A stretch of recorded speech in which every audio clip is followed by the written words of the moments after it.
Cet endroit de rêve et ses paysages de carte postale se trouvent à 17 000 km de Paris, 28 heures d'avion. Et pourtant c'est encore un petit bout de France. Nous sommes en Nouvelle-Calédonie. Philippe est né ici, il est kanak. Et la machette, ce n'est pas pour faire peur aux touristes. Mais au contraire, pour cueillir un fruit qu'on offre ici, en signe de bienvenue.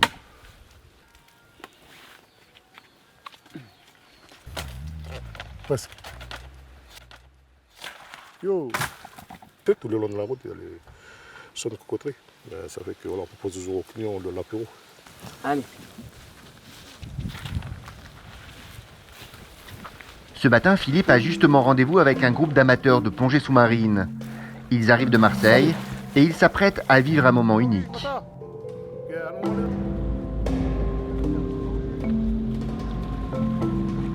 Est-ce que ça, c'est peut mettre un peu là-bas? C'est pour l'apéro, les cocos là. Ouais. Avec les petits citrons et tout. Déjà.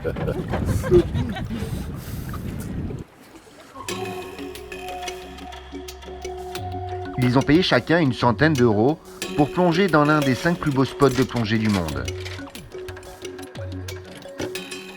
C'est plus agréable d'être 4-5 qu'un palanquet de 15 personnes quand même. Si tu sais ce que c'est, quand t'es trop, il y a trop de bulles, trop de monde, c'est moins agréable.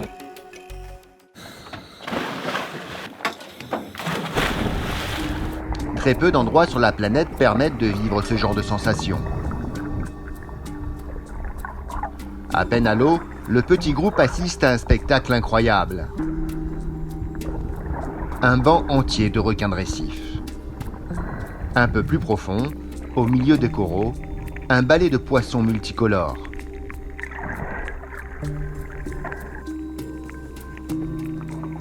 Ils surprennent une tortue marine en plein repas. Les 5 Marseillais n'en reviennent pas. Il y a tout ce qu'on peut rêver, les coraux, ils sont préservés. On sait qu'ils sont mal partout sur la planète, ici ils sont encore pas trop mal. Vous avez le sentiment d'être privilégié là aujourd'hui ? Ah oui, complètement, oui. Oui, même le roi du monde. Après 45 minutes de plongée, Oh là là. la noix de coco cueillie le matin même est consommée. Philippe, le guide, a un peu réussi à faire oublier l'image sulfureuse que l'île a depuis 30 ans. Car les étrangers n'ont pas toujours été les bienvenus sur cet atoll au nom tristement célèbre, Uvea. Souvenez-vous, c'était le 22 avril 1988. 3 gendarmes massacrés à l'arme blanche en Nouvelle-Calédonie, 27 autres séquestrés quelque part dans la brousse sur l'île d'Uvea. Après des années et des années de tensions entre Kanaks et ceux qu'on surnomme les Caldoches, la gendarmerie de Fayaoué est attaquée par des indépendantistes. 4 gendarmes sont tués. 27 militaires sont retenus prisonniers dans une grotte, la grotte d'Uvea.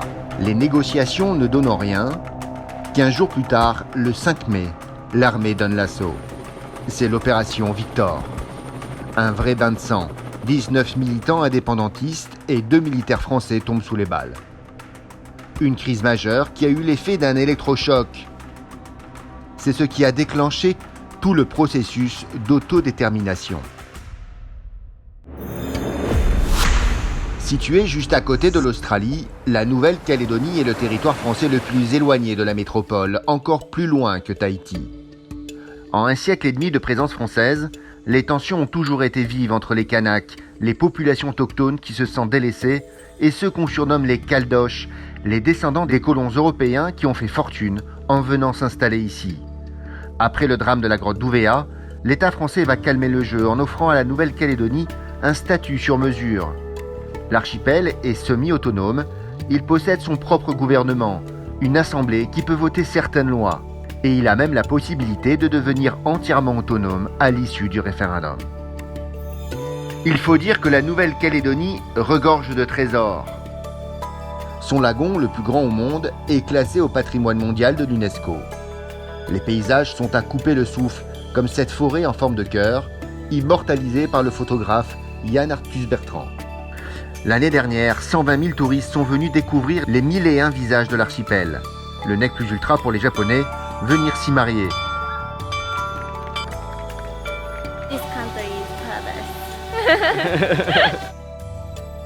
Ces gisements naturels de nickel en font également le territoire d'outre-mer le plus riche. Et pourtant, les inégalités restent fortes en Nouvelle-Calédonie, spécialement chez les Kanaks, les descendants des premiers habitants. Ils représentent 40% de la population et ils vivent très mal leur statut d'ancienne colonie. C'est le pacte de bienvenue.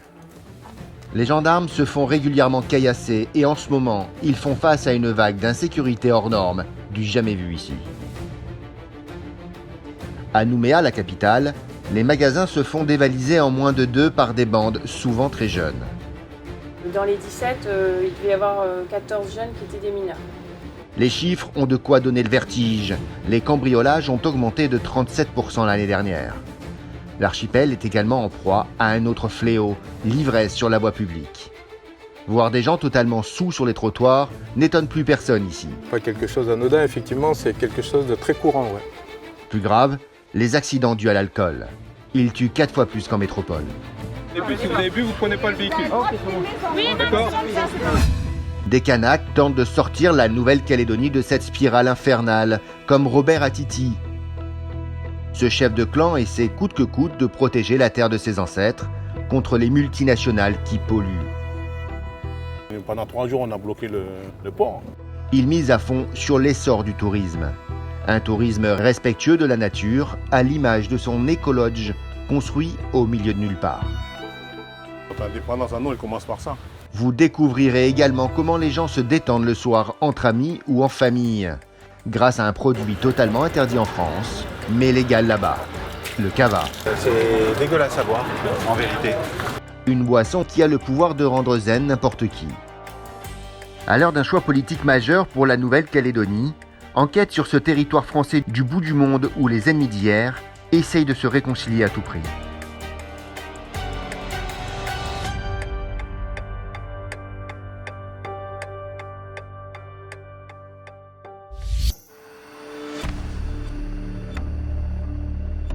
La région en Nouvelle-Calédonie où le taux de délinquance explose se trouve à 160 km de Nouméa, la capitale. De l'extérieur, Canala a tout de la petite bourgade tranquille. C'est ici qu'a été muté le major Pascal Gouzou, 47 ans. Je pars à la mairie à Jou. Un sacré changement pour ce fonctionnaire originaire de Périgueux. Barbelé, grillage, sa caserne ressemble à un vrai petit fort retranché.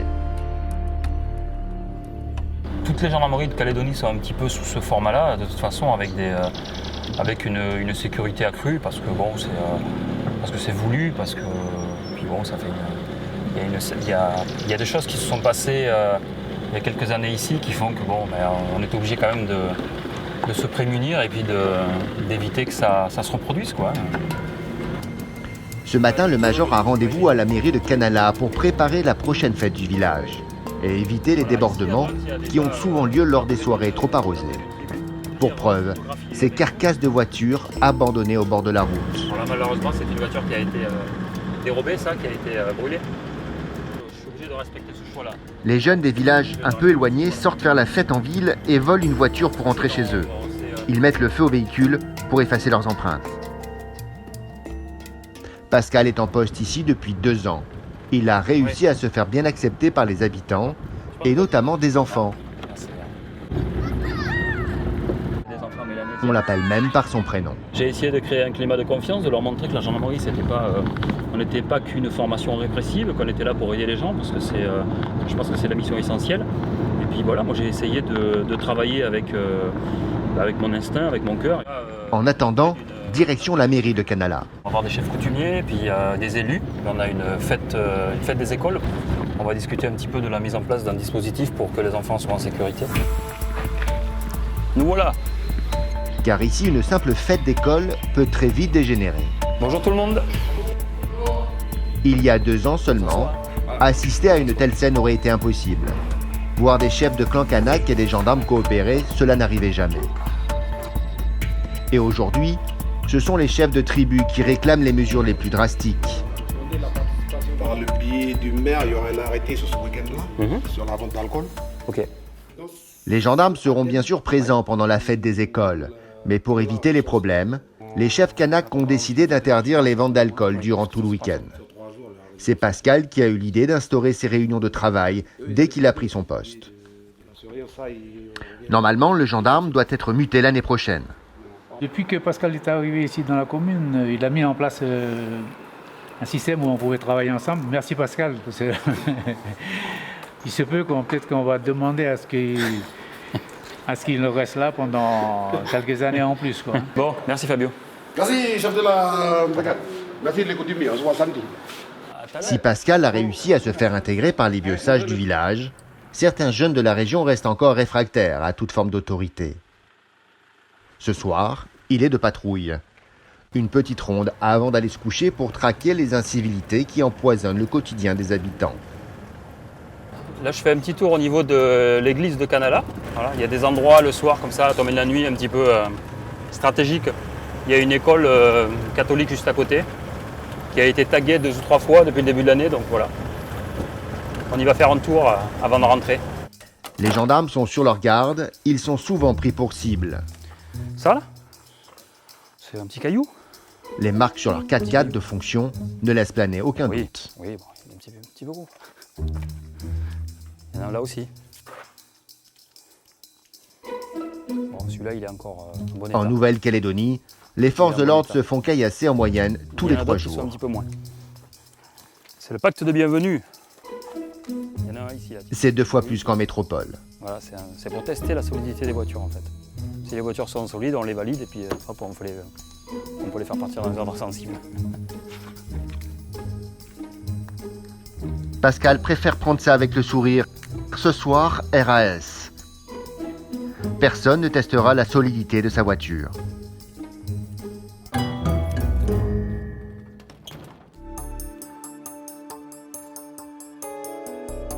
Sur le terrain, la situation est encore plus tendue. Et pourtant, l'État français a fait une énorme concession. Il a officiellement reconnu les descendants des premiers habitants comme propriétaires d'une partie de la Nouvelle-Calédonie, un quart de l'archipel très exactement.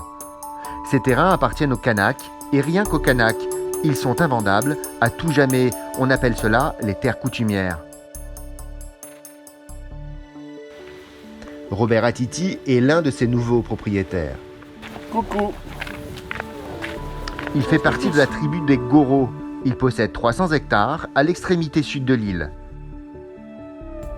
Robert y gère un écolodge à destination des touristes qui ont envie de se la jouer Robinson Crusoe.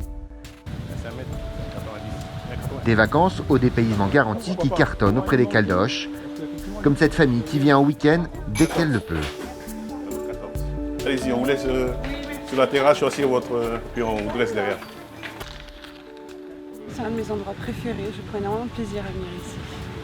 Sérénité, calme, voilà ce que je recherche, on l'a. Quand vous voyez l'architecture aussi de l'hôtel, c'est vrai que c'est très agréable. Intégré dans l'environnement. Les bungalows dans le pur style kanak se louent entre 150 et 200 € la nuit. C'est bon, alors on rentre. Là, c'est le bungalow avec le lit de place avec vue sur le lagon. Voilà. Le mobilier, les matériaux proviennent de la région. Tout est écolo, jusqu'à la clim. Avec une ventilation naturelle, on a le vent qui rafraîchit un peu l'intérieur. Pour ça, nos bungalows n'ont pas de climatiseur. Là, on essaie de privilégier la nature. C'est ce que les gens y cherchent, les touristes. Depuis, d'autres l'ont copié et ont monté des écolodges. Pour Robert, c'est la preuve que les Kanaks peuvent s'en sortir tout seuls. Oui, c'est vrai que je suis assez fier parce que pour montrer comme quoi aux gens à l'extérieur, les gens de pays aussi peuvent faire quelque chose. Quoi. Je veux dire, notre indépendance à nous, elle commence par ça. Déjà, qu'on puisse gérer nous-mêmes, être autonomes pour nos structures. Quoi. Et c'est par là, c'est là où on doit passer. Quoi. Ce matin à 2h du matin. Et cette réussite économique, Robert en fait avant tout profiter son clan, car ici on travaille exclusivement en famille. Madame la gérante, mon épouse, voilà, qui m'aide depuis tout le début. Pascaline, responsable de la réception. Pascaline, qui est originaire de la tribu de Tourou, de la cousine. Ma fille, là, qui est au lycée, mais voilà, comme moi, quand j'étais au lycée, le week-end, je travaillais, les filles pareil, les enfants pareil. L'hôtel fait vivre une dizaine de personnes. Avec du riz. 99%, ce sont des locaux qui sont dans qui tiennent l'hôtel avec moi, quoi, avec moi et mon épouse, avec Elia. C'est son père qui a fait construire des gîtes pour accueillir des touristes ici. Robert a eu la bonne idée de les transformer en écolodge quand ça a commencé à être à la mode il y a 10 ans. Pour Robert, c'est un bon compromis. Il profite ainsi de l'argent des touristes sans avoir besoin de bétonner la côte. Car si les Kanaks ont toujours refusé de céder aux sirènes du tourisme de masse et aux énormes complexes hôteliers, c'est parce qu'ils savent que ce sont ces paysages aux allures de paradis sur terre qui les font vivre.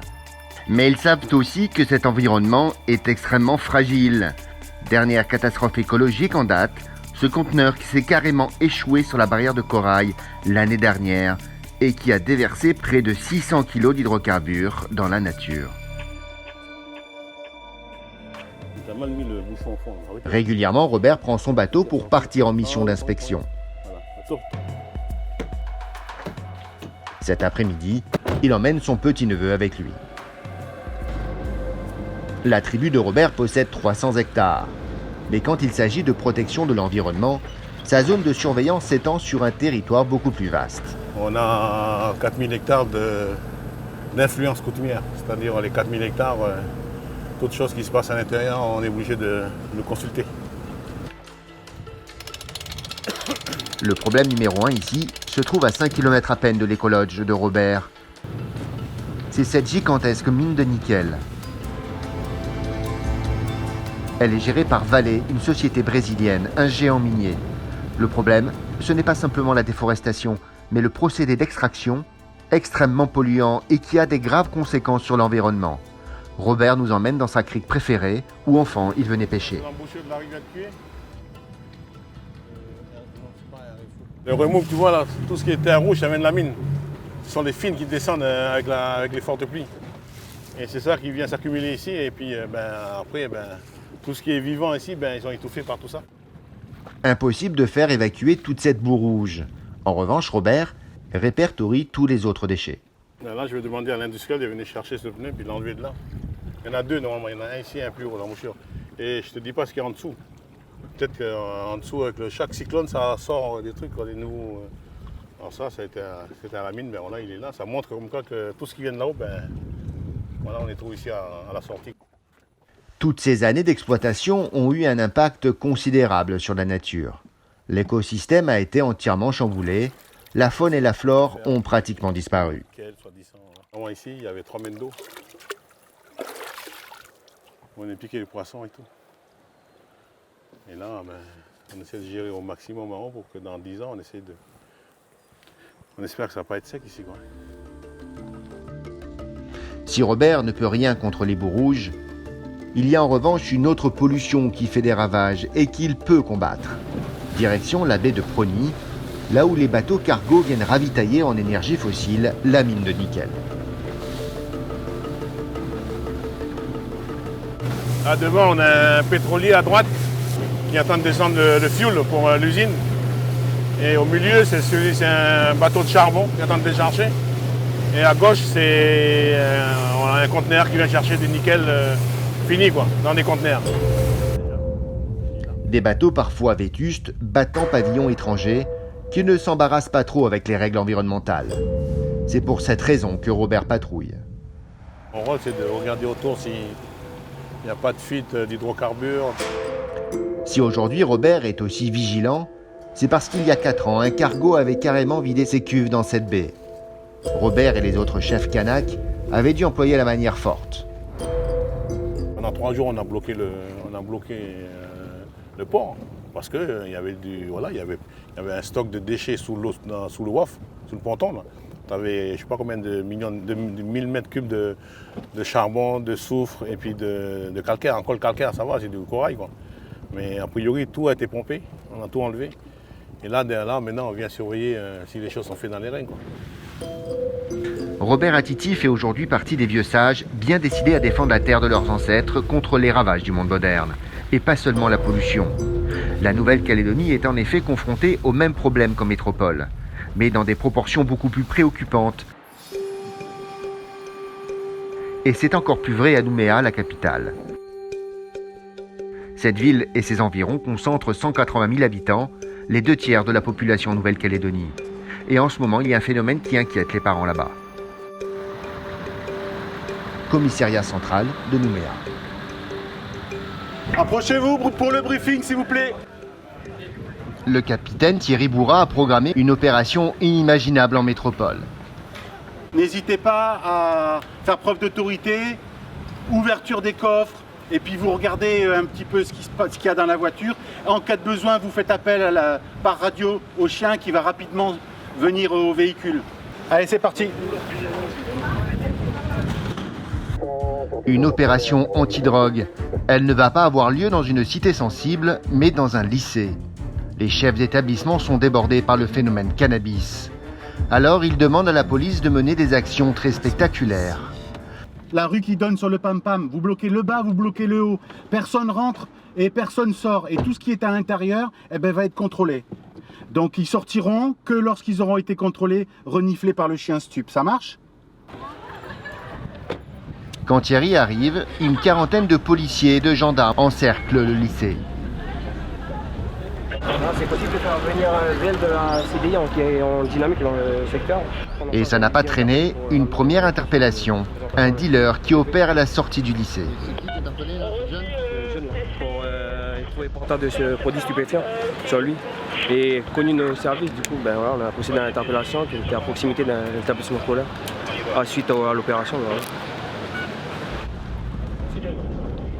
En réalité, l'objectif numéro 1 de cette opération coup de poing n'est pas d'arrêter les trafiquants, mais bel et bien de dissuader les élèves de tomber dans le cannabis. Et voilà comment ils s'y prennent pour marquer les esprits. En ligne, s'il vous plaît, on va procéder à une recherche de stupéfiants. Tout ce qui est sandwich, alimentation, vous posez sur la toiture là, du véhicule. Des élèves sont choisis au hasard, et devant tout le monde, le chien antidrogue va les renifler un à un. Vous allez avancer d'un pas vers moi pour que je puisse passer derrière après. Dites qui est. Allez, avancez d'un pas, s'il vous plaît. Merci. L'opération a de quoi impressionner ces adolescents. Tu t'appliques. Oui, j'ai tremblé un peu là.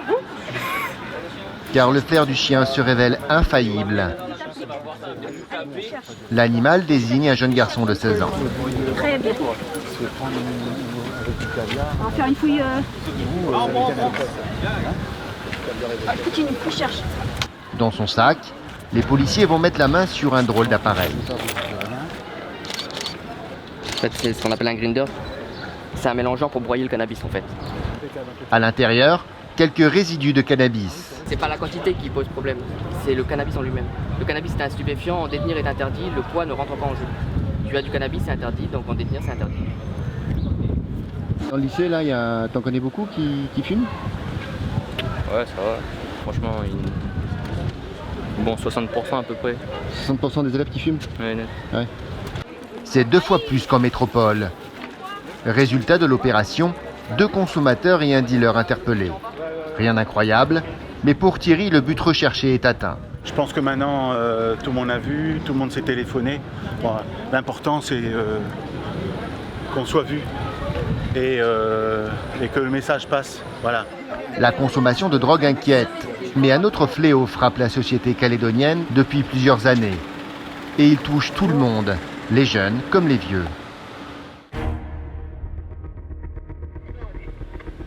Il est 20h à Nouméa et Denis s'apprête à passer une nouvelle nuit mouvementée. On va aller voir. On est bien suivi pour Charlie 50, on va aller voir, on se rapprocher quand même. Donc là c'est parti sur un refus d'obtempérer. Une voiture a forcé un barrage de police. Le chef de brigade de la police municipale est appelé en renfort. Le véhicule fuyard, il a percuté apparemment un poteau, donc on va aller voir exactement ce qu'il en est. Les occupants du pick-up l'ont échappé belle. Ils auraient pu mourir électrocutés si le câble électrique s'était détaché. Ils ont réussi à fuir juste avant l'arrivée de la police. Mais dans leur état, ils n'ont pas pu aller bien loin. Ils sont descendus là. Les autres, ils sont pas blessés. Surprise, ce ne sont pas des jeunes en mal de sensation, mais un couple de personnes âgées, fortement alcoolisées. Donne la main. Chef, donne la main là. Tiens pas mon bras. Tiens pas. Tiens-moi, tiens-moi. Je suis déjà... Madame. Allez, viens. Je suis déjà... C'est bon. Allez. C'est bon. T'as rien sur toi? Le plus incroyable reste à venir. Ouais, c'est lui là. Il a été trouvé où celui-là? C'est leur fils qui conduisait le pick-up et il est dans le même état. Monsieur, c'est votre véhicule à vous? Une pièce d'identité sur vous? Non. En Nouvelle-Calédonie, ce genre de petite virée alcoolisée en famille est assez courant. Asseyez-vous là, juste en face. Ils ont au moins 2 grammes d'alcool dans le sang, ils tiennent à peine debout. Celui qui risque gros, c'est le conducteur. Monsieur, vous avez le permis? Vous n'avez pas le permis? À cause de quoi tu as perdu ton permis? D'après toi. Je sais pas, c'est pour ça que je te demande. Pas de fin d'année. On est passé là où il fallait pas et puis on est tombé sur vous quoi. On lui a retiré son permis il y a quelques mois pour les mêmes raisons. Une situation qui n'étonne même plus ici. Et là, vous veniez d'où comme ça là? C'est fréquent, ouais. Ça arrive assez régulièrement. Alors, notamment la nuit. Les gens pensent tenir l'alcool, mais non, c'est pas l'alcool. C'est l'alcool qui les tient plutôt, quoi.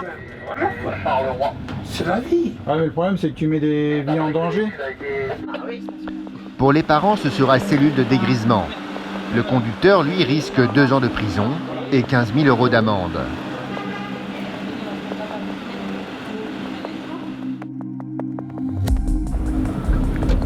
Accident de la route, vol, bagarre. 8 fois sur 10, c'est l'alcool qui est responsable. Alors les autorités locales ont dû prendre des mesures très strictes à l'encontre des fêtards. Tous les week-ends, à partir de 4 h du matin, c'est comme un couvre-feu. Allez, c'est votre véhicule? Vous n'avez pas bu, monsieur? Non, ça va aller. Non, je vous demande si vous avez bu. Si vous avez bu, vous ne prenez pas le véhicule. D'accord? C'est qui le capitaine de soirée? C'est vous? Donc voilà, il est hors de question que vous preniez le véhicule si vous avez consommé d'alcool, d'accord? On est d'accord? Allez, prenez une bonne journée et vous commencez à partir. Là, c'est l'opération de sécurisation des plages du Sud qui débute, comme tous les week-ends. Donc, en compagnie de la police nationale, on procède à évacuer un peu les plages. Bonjour. Allez, il faut commencer à partir, s'il vous plaît. Pour éviter les désordres liés à l'alcool, c'est votre boîte, vous la ramassez, vous la mettez dans la poubelle, s'il vous plaît. Tout le monde est sommé de quitter la plage. Et vous faites le nécessaire pour... La Nouvelle-Calédonie détient un triste record, celui du nombre d'ivresses sur la voie publique, c'est la police, faut vous réveiller. 50 fois plus élevé qu'en métropole. Et encore, Denis n'arrête pas tous ceux qui ont bu à l'excès. Il n'aurait pas assez de place en cellule. Il y a ceux qui obtempèrent facilement et les autres, comme ces 2 militaires en permission, qui ont beaucoup de mal à regagner leur caserne. Ça fait 10 minutes que ça dure, ce qui a le don d'énerver Denis. Allez, viens là. Vas-y, on vous file pas. Viens, ok, parachutiste. Allez. Fais pas ton choc parce que tu vas pleurer tout à l'heure. Allez, je vais faire partie du groupe d'élite. Allez, pars. Non, laisse-les partir parce que s'ils commencent à trop parler, ils sont des groupes d'élite. Tu vas voir comment ils vont frotter le fourgon là. Et vous allez partir maintenant, hein. Ça commence à bien faire. Il n'y a pas de groupe d'élite, il n'y a personne. Partez, bonne journée à vous, messieurs. Bonne journée, monsieur. Au revoir. L'ivresse sur la voie publique, c'est un fléau ici à Nouméa? Ouais, disons que c'est pas quelque chose d'anodin, effectivement, c'est quelque chose de très courant, ouais. Le fait d'intervenir rapidement sur les groupes alcoolisés, ça permet d'éviter toutes sortes de dégradations, toutes sortes d'ennuis, quoi. Après 2 heures de ce petit jeu, une dernière intervention. L'homme est tellement alcoolisé qu'il n'arrive même plus à se lever. Pour lui, ça sera direction le poste. Voilà. Allez, il faut partir maintenant. Ce soir, la police de Nouméa va encore réussir à remplir toutes ses cellules de dégrisement. Et la semaine prochaine, il faudra encore recommencer.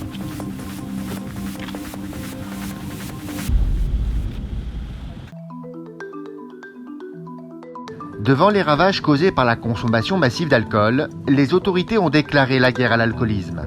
Et il suffit de se poster devant les supermarchés le vendredi un peu avant midi pour s'en rendre compte.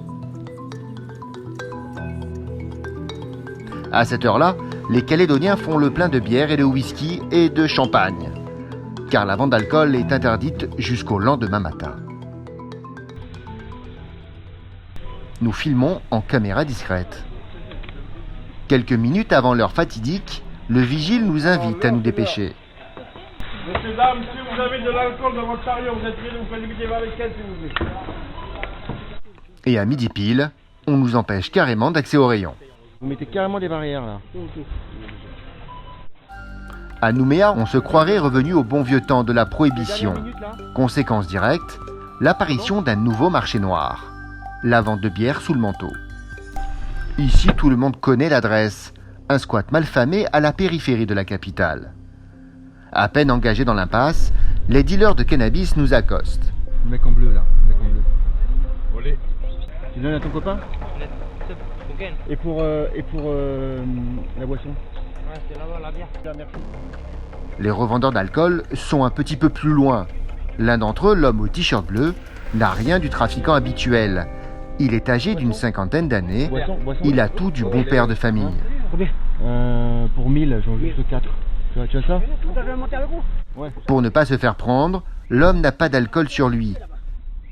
La clé bleue? La clé bleue? Oui. Il cache la marchandise à l'arrière de sa voiture. La police, il arrive, moi je vous donne comme ça, et puis elle me voit. C'est là qu'ils a. C'est vrai. Notre dealer de bière arrondit ses fins de mois ainsi, presque en toute impunité. Il nous embarque, il nous emmène au poste. Et ça le fait bien rire. Avec les menottes. Avec les menottes, pour de la bière? Voilà. Ça arrive ça? Oui, ça arrive. Ah ouais. Mais la lutte contre les désordres liés à la consommation excessive d'alcool a des effets encore plus pervers que le simple marché noir. Il y a quelques mois, le gouvernement de Nouvelle-Calédonie a également pris la décision d'augmenter le prix de l'alcool, plus 20% depuis le début de l'année. Résultat, les vols et les attaques de magasins se multiplient, laissant libre cours à un déchaînement de violence inouï.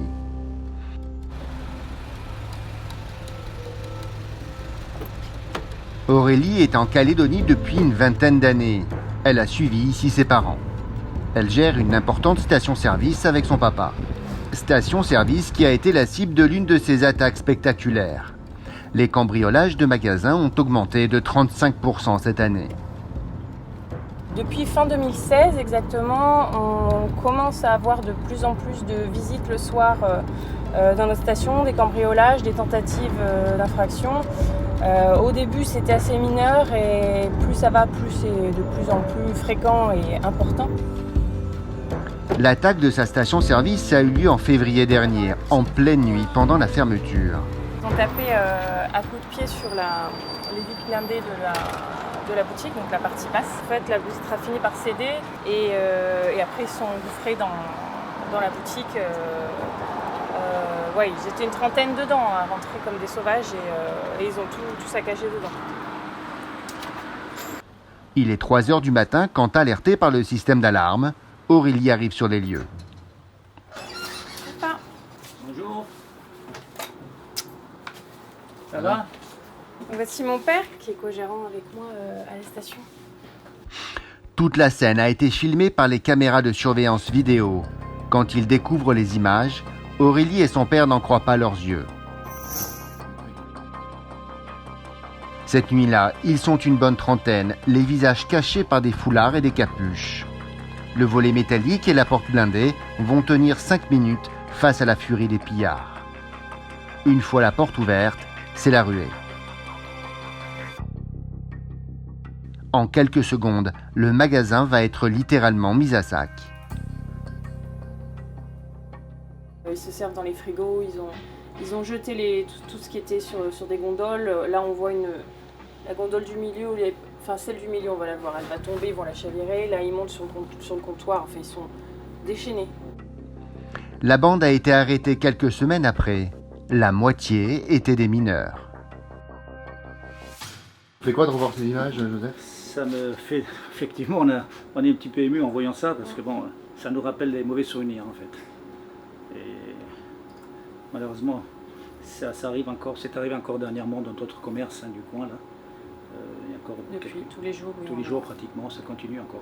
Oui, on en est encore un cambriolage, on va dire en moyenne un cambriolage tous les 2 jours. Le problème est tel que les commerçants de Nouméa ont dû s'organiser. Ils ont mis au point un système d'alerte cambriolage sur leur téléphone portable pour se prévenir entre eux. C'est des SMS en fait. Donc là, voilà, par exemple, ce matin, 7h20, on a eu un cambriolage, 50 000 francs en espèces dans un magasin en ville.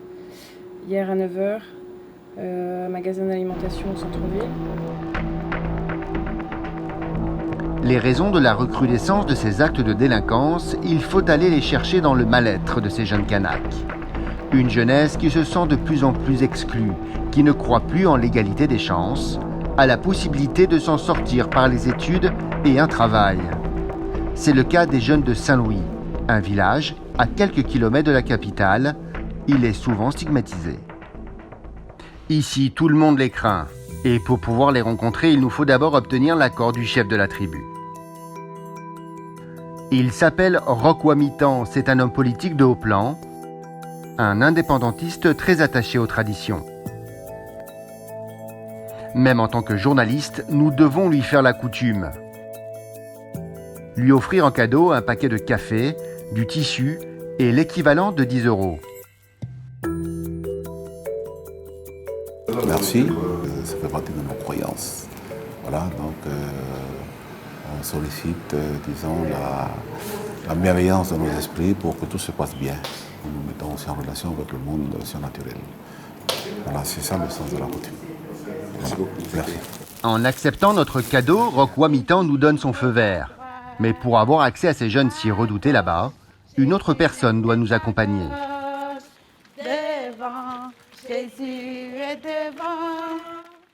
Depuis 2 ans, elle passe beaucoup de temps à l'église de Saint-Louis. Elle s'appelle Marilyn. Son fils William Descoiré a été tué par un gendarme il y a 2 ans. Il voulait forcer un barrage de police. Plusieurs jours d'émeutes et de confrontation des jeunes avec les forces de l'ordre s'en étaient suivis. Vous savez ce qui est arrivé à mon fils quand il était décédé. Ça a été très dur pour moi. Je me suis un an sans rien. Je ne pouvais pas, je ne savais plus quoi faire et puis j'ai abandonné le catéchisme. La foi est partie pendant un an? Non, c'est la foi qui m'a... C'est cette foi qui m'a permis de rester toujours debout jusqu'à maintenant. Au nom du Père et du Fils et du Saint-Esprit. Amen. Veuve très jeune, Marilyn a dû élever seule ses 5 enfants. Elle n'a pas réussi à écarter William de la délinquance. Pour essayer de canaliser la rage des jeunes de Saint-Louis et éviter que les choses dégénèrent, Marilyn a monté une association autour de la mémoire de son fils. Tous les amis de William ont adhéré. C'est très difficile à les gérer parce qu'ils sont partis dans la colère et puis bon, il fallait les encadrer. Et l'association l'a permis de les regrouper et les responsabiliser. Marilyn essaye de leur trouver des occupations, un but dans la vie. En ce moment, il restaure l'accès à l'ancien dispensaire, à l'occasion des Journées du patrimoine.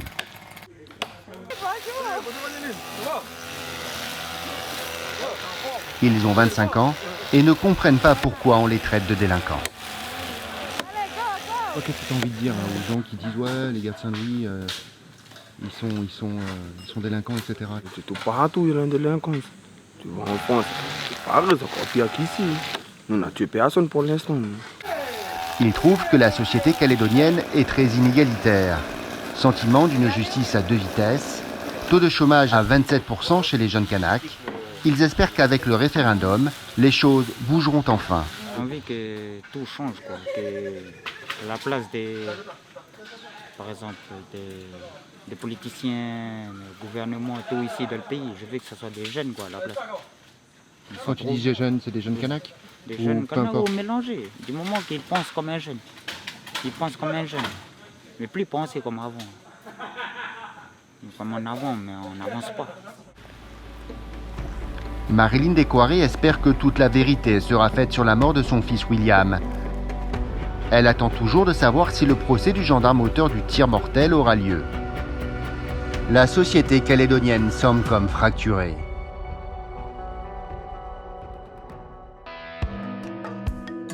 Et pourtant, il y a un endroit qui arrive encore à tous les réunir. C'est là-bas que se rend Thierry, le commandant de police, et sa femme Karine.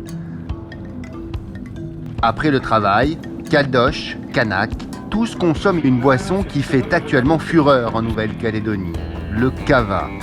On le surnomme l'élixir du Pacifique, et ses effets sont surprenants. C'est un anxiolytique et un myorelaxant, voilà, principalement. Il faut se mettre en disposition pour le ressentir, faire un petit peu un léger travail de méditation, mais on arrive à véritablement se sentir détendu, une certaine euphorie, une certaine tranquillité. Pour avoir accès à cette boisson tout à fait légale, il faut se rendre dans un établissement spécialisé. Ça va ? Un nakamal. Il est 18h et c'est déjà bondé. On fait la queue et puis on va commander et puis on va boire au crachoir. Ici, une seule boisson à la carte, ce breuvage à la couleur marron. Et le goût est encore pire que l'aspect. C'est dégueulasse à boire, en vérité. Un goût un peu de terre. Ça veut dire que le kava se boit en un coup. Il ne se boit pas comme un whisky se sirote par exemple. Là on boit pour se débarrasser et on se rince la bouche après. Et on crache parce qu'il y a un crachoir là. Alors c'est parti.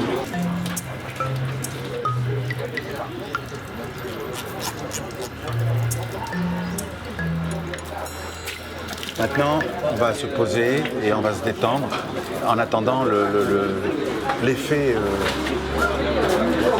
de détente de la boisson. Un shot coûte entre 1 et 3 €. Et après avoir levé quelques verres... C'est difficile à dire ce qu'on ressent, mais on est détendu, on est plus détendu. Voilà, ça relâche quoi, un petit peu de la tension qu'on peut avoir par le stress du travail ou autre. Est-ce un besoin de cette société calédonienne de lâcher prise? En tout cas, le kava est devenu à la mode dans tout l'archipel. Et il poserait beaucoup moins de problèmes que l'alcool. Autant l'alcool va désinhiber, l'alcool va exciter, autant le kava détend.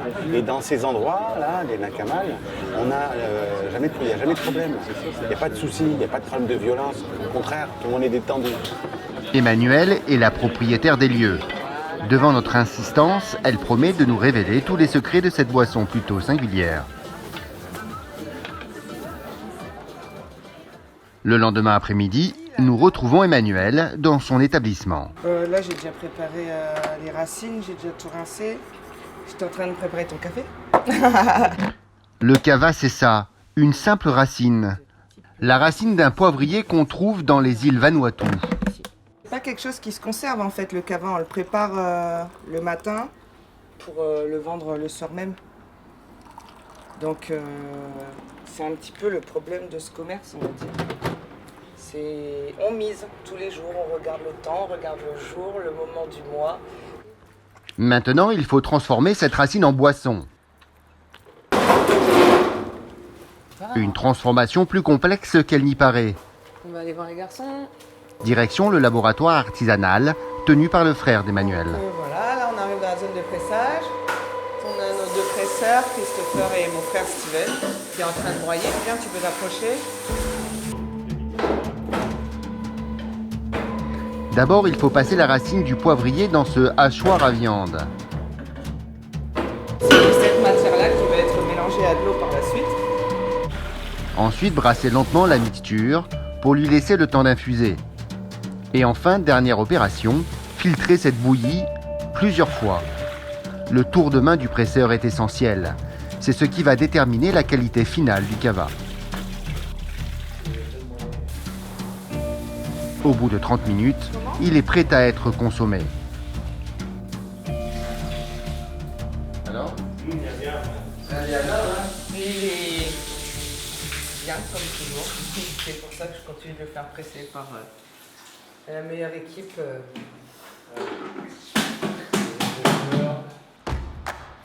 Certaines études scientifiques suspectent le kava d'être la cause de certaines hépatites. C'est pour cette raison que cette boisson est encore interdite en métropole. Mais en Nouvelle-Calédonie, tout le monde en consomme.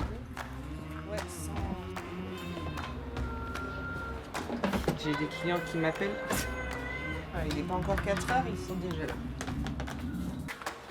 Bonjour tout le monde. Comme cette mère de famille, une habituée. Elle vient avec ses enfants dès la sortie de l'école. C'est une vente à emporter. Mais avant de partir, elle va lever un shell, comme on dit ici.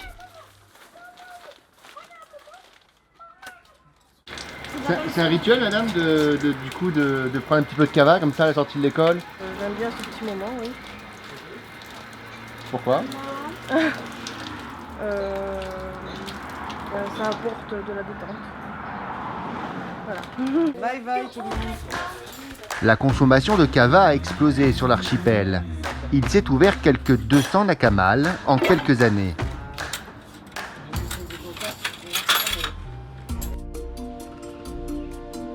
Dans une semaine, l'avenir de toute la Nouvelle-Calédonie va se jouer. À l'occasion d'un référendum, les habitants caldoches, kanaks, blancs, noirs vont devoir trancher pour ou contre l'indépendance. Coïncidence, ce scrutin historique a lieu 30 ans après les événements de la grotte d'Ouvéa. Nous sommes dans le village de Gossana, le fief des indépendantistes qui ont attaqué la gendarmerie. La veille de la date anniversaire, la tribu s'est réunie pour rendre hommage aux 19 indépendantistes tués. Au centre, Maki Wea, il faisait partie des 40 preneurs d'otages en 1988. On peut dire de cette organisation qui regroupe beaucoup de personnes, qui représentent les familles, les victimes, les rescapés de la grotte. Parmi les personnes présentes ce soir-là, 2 gendarmes en civil. Fait exceptionnel, Olivier et Fabien ont été autorisés à assister à la cérémonie et même à prendre la parole. Je voulais juste rappeler que voilà, depuis 30 ans, la gendarmerie a essayé de faire tout ce qu'elle pouvait pour se réconcilier avec les gens de la tribu et puis des autres tribus aussi. Ce soir-là, gendarmes et kanaks plantent un cocotier ensemble en signe de paix. Si ce geste symbolique a pu être possible, c'est parce qu'un homme se bat depuis plus de 20 ans pour tenter de réconcilier les ennemis d'hier. Le lendemain matin, à l'aéroport d'Ouvéa. Cet homme, c'est lui, Jean-Marie Dassul, un ancien gendarme. Il n'était pas présent à Ouvéa lors du drame. Ça va bien? Si, il n'y a pas de souci. Il n'y a pas de souci, je vais bien, je te remercie. Bonjour Jean-Marie. Bonjour mon général. Mais toute sa vie est intimement liée aux événements de 1988. Je venais pour les gendarmes, représentant les familles des gendarmes, mais petit à petit j'ai tissé des liens et j'ai commencé à tisser mes liens à Gossana avec M. Maki Wea, donc, qui lui-même faisait partie des Mélanésiens qui avaient attaqué la brigade à l'époque. Quelques mois avant la tragédie, Jean-Marie s'était en effet marié avec une Kanak. Elle s'appelle Sema. Tiraillé entre son amour et le devoir, le gendarme n'a jamais voulu choisir son camp. Suite au drame, j'ai bien été obligé de m'impliquer. D'abord vis-à-vis par respect pour mon épouse qui a perdu des membres de sa famille. Pour moi-même qui était gendarme, j'ai voulu démontrer que j'étais bien présent auprès de la gendarmerie. Alors il faut se servir de ce drame justement pour reconstruire et puis travailler ensemble la main dans la main. Jean-Marie, sa femme et tous les officiels se dirigent vers l'endroit où le drame s'est joué il y a 30 ans, la gendarmerie de Fayaoué. En guise de souvenir, un vieux canon et une stèle avec les noms des 6 militaires tombés sous les balles. Ce soir-là, Benoît, un Kanak, mais également gendarme, était présent. Il a vu un de ses collègues mourir sous ses yeux. C'était là le jour J. J'étais un des otages, j'étais un des gendarmes. Là, regarde, moi j'habitais là-bas. Et mon collègue qui a été tué du jardin, il habitait là. Il y a des choses que j'ai oubliées. Volontairement d'ailleurs, j'ai oublié, j'ai cherché à oublier volontairement. Mais ce qui s'est passé après, il y a eu des violences, après il y a eu des coups de feu, tout s'est passé très vite. Certains essayent d'oublier. Jean-Marie, lui, préfère au contraire se souvenir. Pour cette cérémonie du 30e anniversaire, il a réussi à réunir les ennemis d'hier. Le général, commandant des gendarmes de Nouvelle-Calédonie, le haut-commissaire de la République et les assaillants kanaks comme Maki Wea. Il n'était jamais revenu ici. Parce que je veux, tu vois, je veux que ça ne soit pas un discours lu que par moi, je veux que ça soit un symbole. Tout le monde voit que vous êtes à mes côtés. Hein? Présentez. UVA, les événements d'avril et mai 88 ont été un déclencheur irrémédiable. Et c'est l'histoire qui nous l'enseigne. Déclencheur d'un processus qui dit plus jamais ça. Gendarmes et soldats morts à UVA, je vous salue. La patrie, le jour de gloire est arrivé. Contre toute attente, les enfants de l'école chantent la Marseillaise. Et quelques instants plus tard, c'est l'hymne calédonien qui va résonner dans la caserne.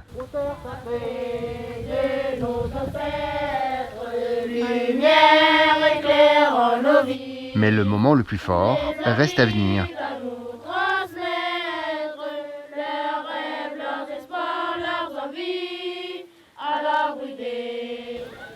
Maletta, allez-y au nom. C'est quand cette mère de famille dépose un bouquet de fleurs. Son fils faisait partie des 19 indépendantistes kanaks tués dans la grotte d'Ouvéa. Malgré la douleur, elle a enfin réussi à pardonner.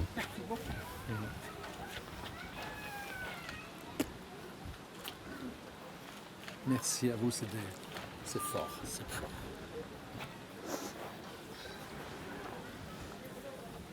C'est du jamais vu, quoi. C'est trop fort, je sais pas, j'ai pas les mots moi, pour vous dire ce qu'on ressent tous ici. Quand on a fait ce travail de réconciliation, de pardon, je vous ai dit, de communion, c'est des moments forts parce qu'il faut espérer qu'on serve d'exemple pour la suite. Des gestes comme celui-ci, il en faudra beaucoup d'autres pour arriver à une réconciliation totale après des décennies et des décennies de méfiance et de tension. Mais Jean-Marie et sa femme Sema savent que la fameuse théorie du vivre ensemble est possible. Il y a 30 ans, lui le gendarme et elle la Kanak ont bien réussi à faire voler en éclats tous les préjugés, toutes les barrières sociales.